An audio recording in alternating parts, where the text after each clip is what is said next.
Mossad has officially taken over the Australian investigation into the Bondi Beach terror attack. I don't know why. I don't know how that's legal, that you have like a foreign intelligence service of an entire nation who's now explicitly stating that they're taking over the investigation of this terror attack in a random city in Australia.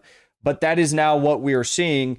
Before we get into that, though, I want to show you this video from a 60 minutes series on Mossad. And allegedly, this woman from 60 Minutes interviews a Mossad asset who explains exactly what Mossad does. Keep this in mind as we cover this story. How did you convince Hezbollah to buy this? Well, obviously, they didn't know that they were buying it from Israel. Who did they buy it from, or think they were buying it from? We have an incredible array of possibilities of creating foreign companies that have no way being traced back to Israel. Shell companies over shell companies who affect the supply chain to our favor. We create a pretend world. We are a global production company. We write the screenplay. We're the directors. We're the producers. We're the main actors. The world is our stage. How did you convince? Oh, what were they talking about? By the way, they were talking about when they sold a bunch of pagers to people in Lebanon and then blew them all up using a remote device, and they like killed a bunch of innocent people, kids, boys, young women.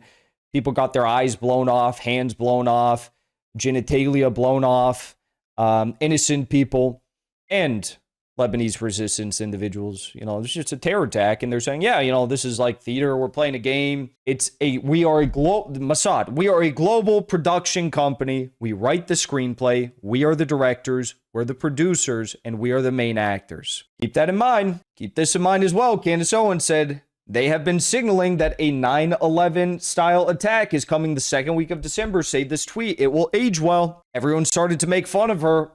December 12th, December 13th. No one was making fun of her on December 14th because we saw what happened. Now, Iran came out and immediately condemned the terror attack in Bondi. All right. Israel said this is deceitful. What?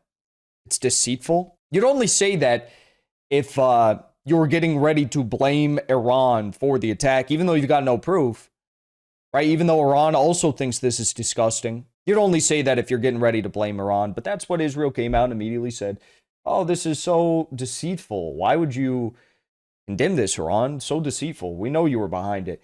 Well, then we have the Telegraph. MI6, British Telegraph, said the Sydney terror attack may have been carried out by an Iranian-backed foreign terror cell. Israeli authorities believe. Yeah. Do they have any proof? No. But they believe it. And they want you to believe it too. In fact, if you don't believe it, you may have some problems in the very near future, Mr. Albanese, Prime Minister Albanese. All right? Because it just so happens this has been taking place in Australia for some time. There have been countless examples of this. Sydney Morning Herald. What day is this? September 2025 or something? Iran targets Bondi, Delhi. Now, who did the Australian police say was behind this, or who gave them this information claiming Iran was behind it? Israel. Israel tipped them off with this information. Max Blumenthal discussed that over at the Gray Zone and Wyatt Reed. I'm not going to show you anything graphic from the events at Bondi. It was horrific. But take a look at this shooter. 4 shots in 5.2 seconds with a bolt-action rifle. That is very fast. Even for a trained civilian, that is a very fast. But I don't know. Some might even say that is like a professional, like someone who's done this for many years. Well, that's a bit odd, right? Well, don't ask any questions, right? It's almost like they're shoving it in your face. Bolt action rifle. Bolt action rifle. Are you kidding me? And you look at, he's like, his head's not moving. One after another. Professional. Iran was probably behind it. Israel investigating whether Iran involved in deadly Bondi Beach shooting. Israel believes so. Don't look at the fact that we have legitimate photos of Naveed Akram, allegedly from Pakistan, but his best friend says he's from India. He's Indian and Italian descent, but they're saying he's from Pakistan. Another one of my dear students, Naveed Akram, passing the Iqra books and Tajweed this morning. Perfecting is all the rules of Tajweed.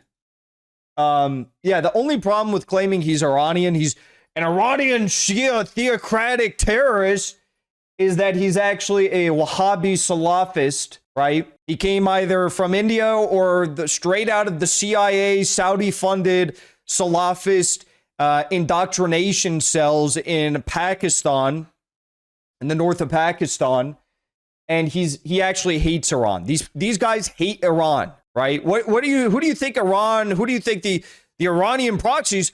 What Muslims do you think? What so-called Muslims do you think they were fighting in Syria for the past 12, 14 years? Take a guess. Take a guess where these guys were indoctrinated, right? Take a guess where those extremists that China was able to defeat in Xinjiang, in China, in Xinjiang, Kashgar, where were they indoctrinated? Pakistan, CIA. They used them in Afghanistan against the Soviet Union to strike at the soft underbelly of the Soviet Union. All CIA, all funded by Saudi Arabia. They did it in Pakistan. They indoctrinated them in Pakistan, and they hate Iran. They consider the Shia to be infidels. Well, then this is interesting. ISIS flag was found in the car of Sydney attackers. So again, they want you to believe this was Iran. But what were the Iranian-backed militias in Iraq doing for the past however many years, past decade plus? Weren't they fighting ISIS? Weren't they fighting ISIS in Iraq and Mosul, all across the country? You immediately, within 24 hours, you had 2 million Iraqi Shias volunteered to go fight ISIS all across the country. And the Iranian-backed militias, they all immediately signed up to go and fight ISIS, the Popular Mobilization Forces. But they want you to believe the guy with the ISIS flag in his car is an Iranian agent, right? Keep in mind that ISIS is the same group that Israel was backing in Syria. Hayat Tahrir al-Sham, al-Nusra Front, all these different groups. The current president of Syria, which is, in a tit-for-tat game pushing towards normalization with Israel right now, right? He was the former ISIS leader, ISIS in Iraq, Al-Qaeda in Syria, former leader of those organizations, and Israel was backing them. They were giving them weapons. There was a CIA rat line going through the devastated Libya, from Libya to Turkey. Qatar was funding this. Israel was backing this. Israel was giving them medical treatment in field hospitals near their border, right? As they were trying to take out Assad. ISIS flag was found in the car of Sydney attackers. When the war was ongoing in Syria, there was a time in which ISIS accidentally bombed Israel. And it just so happens to be the only time in which ISIS ever apologized to any nation state or any militant force for bombing them. They apologized to Israel. Go figure, right? And one last point here. Who was taking out a bunch of Palestinian journalists and targeting the Palestinian resistance and operating within Israeli lines, within the yellow demarcation lines, and seizing all of the food aid that was going into Gaza for the past several months, and in some cases, years? It was the Israeli-backed ISIS gangs like the Dagmush clan, and that Yasser Abu, what is his name, Shabab or something. These 4 or 5 different major gangs in Gaza, all linked with, well, not all, but most of them linked to ISIS and Al-Qaeda, backed by Israel, armed by Israel, operating within the Israeli yellow demarcation lines, and they were fighting the Palestinian resistance and the Palestinian people. Yeah, something tells me this was not an Iranian-backed operation. I don't know what it is. But now we have this. Mossad said that they are taking over the investigation. Take a listen. He's going fast here. Israeli intelligence agencies, including the Mossad, are involved in investigating the attack in Sydney to determine if anyone is behind the attackers, who carried out the attack, or if it was a lone attacker who set out the morning to carry out an attack without any organization backing them. In the first stage, what we understand is, let me get rid of that. In the first stage, what we understand is that this is about all the options that are on the table.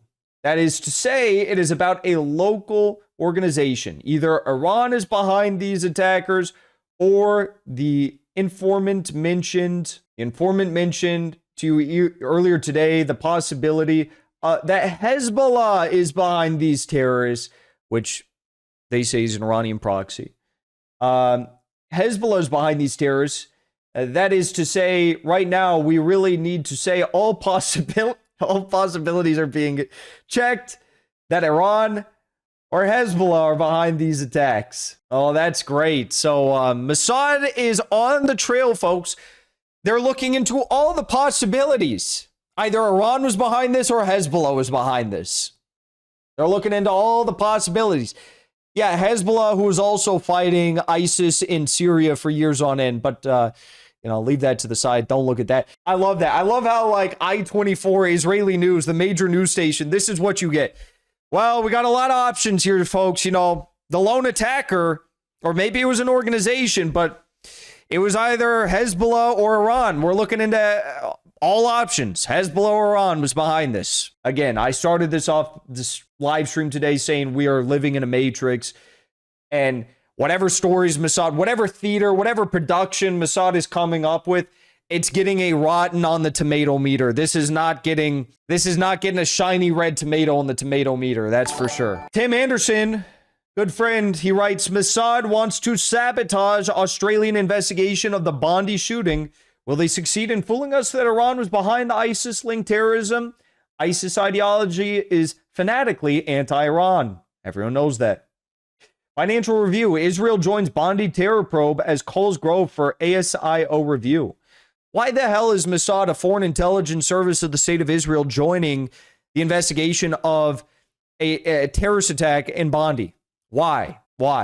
Like that's just such a stupid question that has to be asked, but there are stupid people out there who think that this is totally normal.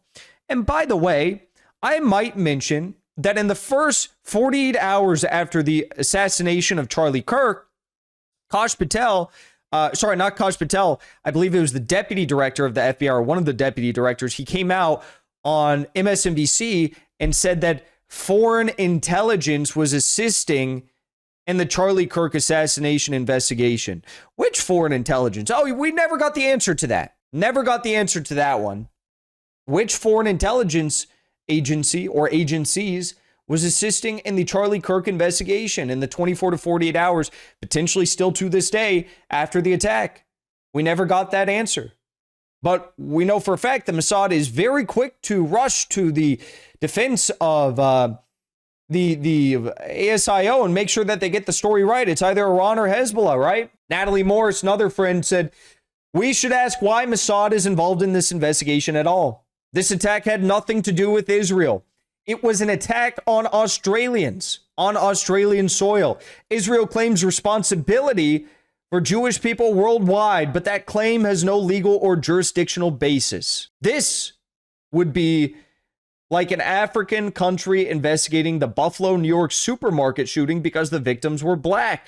Doesn't make any sense, right? This story is tragic enough without a foreign government stepping into, quote unquote, help while shaping the narrative. And notice how suspicion is immediately pointed at Iran without evidence.